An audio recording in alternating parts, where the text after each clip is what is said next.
Bonjour. I'm very pleased to be here on this very special day. And has anyone seen the storybook that we're going to be reading already? Yes. So exciting. So I'm going to take a seat here. Oh, hopefully I don't fall asleep. Do you do that sometimes if you're sitting down in a chair or lounge chair? So the story we're reading today is Give Me Some Space. And the author or the person who wrote it is Philip Bunting. Always very important to know who wrote the story itself. So we'll look at opening the storybook. Who likes reading or listening to stories? I do. So here we go. So let's start the story. Ever since the stars aligned to bring her here, Una has loved space. Una's standing up in her cot, isn't she? Her first step was one giant leap. Her first word was gravity. And with each birthday, Una's cakes became ascendingly astronomical. Look at the cakes down there. Amazing. And what big words as well. Very big words. Now, after a few more laps around the sun, Una lives in a world of cosmic curiosity and intergalactic inspiration. Wow. See all those different things there? Spaceships, telescopes, all different things. An astronaut in space. Amazing.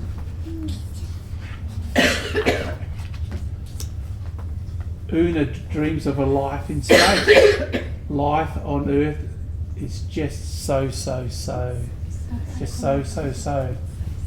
One day, Una will become an astronaut. She will leave the Earth behind. Wow. Leave the Earth behind. But for now, she is an astronaut in waiting. And of course you have to be so tall, this tall, to become an astronaut. So, do you think any of you will be that tall yet? Not quite. Una very much likes the astronaut bit. She is not so keen on the in waiting part. It will take eons to grow this tall. I think we're always looking at growing taller, aren't we?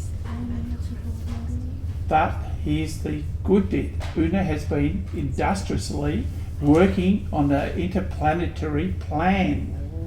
Look at that. She's got a plan. She wants to leave the Earth and go out into space somewhere, but not certain where. With accompanying attire, of course. Look at that. So you have to have a special suit, don't you? And looks like a helmet as well. There as well. And today is the big day. The big day. Today Una will finally swap her humdrum, ho-hum life on Earth for the extraordinary, extraterrestrial life in space. The time has come. Once she has packed a picnic and said so long to Neil. And who's Neil? Her fish is there? That's her fish. Her mission? To find life in space. But she will have to get there first.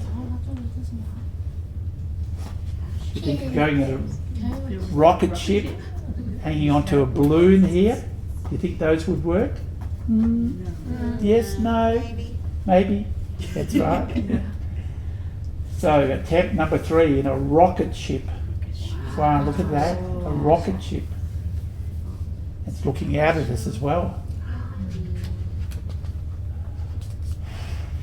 Wow. And she left the Earth in a rocket ship going into space. Look, I think this might be the moon. Right there. And she's going right past the moon and into space, further into space. Space was even more extraordinary than Una had hoped. It was so-so, no humdrum, and certainly no ho-hum out here. Look at all that. See, amongst all the different planets.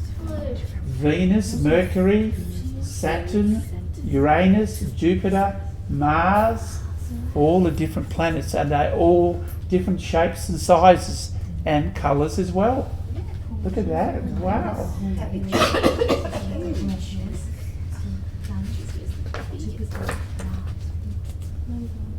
Of course, Eunice's mind expanded like the universe with each new moment. So many things here, looking here. Almost at the edge of the solar system, no life so far, she says. Am I alone out here?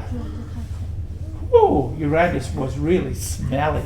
Oh, did I remember to feed Neil, that's her fish, before she left? Maybe there is no life in space at all. We don't know. Space and time seem to stand still as she travelled further towards the edge of the solar system.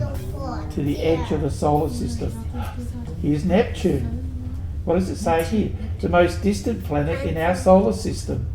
It's pretty chilly, an average of minus 214 degrees Celsius. No life here. So cold. Absolutely freezing. There she is, look. Helmet on, remember? The big helmet. With all of this astronauting, Una had worked up quite an appetite, so she found a lovely spot on a ring of frozen rocks and launched into her cheese, sandwiches and astronaut ice cream. Astronaut ice cream. Wow. In the distance, something caught Una's eye, shining in the light of a nearby star. A tiny blue speck seemed to shimmer as if it were alive. Captivated, Una quickly packed up her picnic and set off towards it. Can you see that little blue speck? Can you see that little blue speck? I don't know what that is, but it sounds exciting. It's very fast, orbiting at 30 kilometres per second. It spins on its axis at around 1600 kilometres per hour. As she moved closer, Una could see that the shimmering blue planet was orbiting on a tremendous loop around its star, going round and round and round. It has one moon. It seems to be covered by a very thin layer of gas and atmosphere. Could this planet support life? Do you think this planet could support life? What could it be? Had she discovered life in space? A trillion possibilities rushed through Una's mind as she approached the spinning, sparkling sphere. See, her eyes are looking, they're searching, they're trying to see what is out there. What has she discovered? And just like that, it came into sharp focus. The blue planet was the Earth. Oh, wow. Look at that. And look, there's Australia where we live. That's where we are. Wow, it's so exciting. Suspended in space, her beautiful blue home now shimmered even more brightly than before.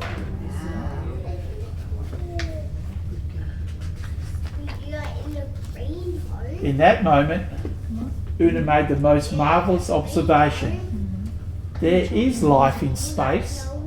We are life in space. And we are all the crew of the most spectacular spaceship in the universe. Would you like to be on a spaceship? Oh yes, so many things. Everything we need to explore the cosmos is already on board. Fresh water, air supply, lots of lovely food, fellow travellers, plenty of room to live, love, learn and play. Wow, and you have to have friends, don't you? Other people that you might travel with if you're going somewhere. a long, long way away. With her mission complete and astronaut ice cream supply severely depleted, it was time to return home and begin a new mission. We are all travelling through space right now. The Earth is our spaceship and it's the only home that we've got. It is our mission to take care of the Earth in what we can, so that we can explore the universe for light years to come. So that's such an exciting story. And an astronaut, Neil Armstrong, he said, I put my thumb up and shut one eye and my thumb blotted out the planet Earth. I didn't feel like a giant. I felt very, very small. So what an amazing story. Thank you for being here today to share that with me. Thank you very much. Thank you. Thank you.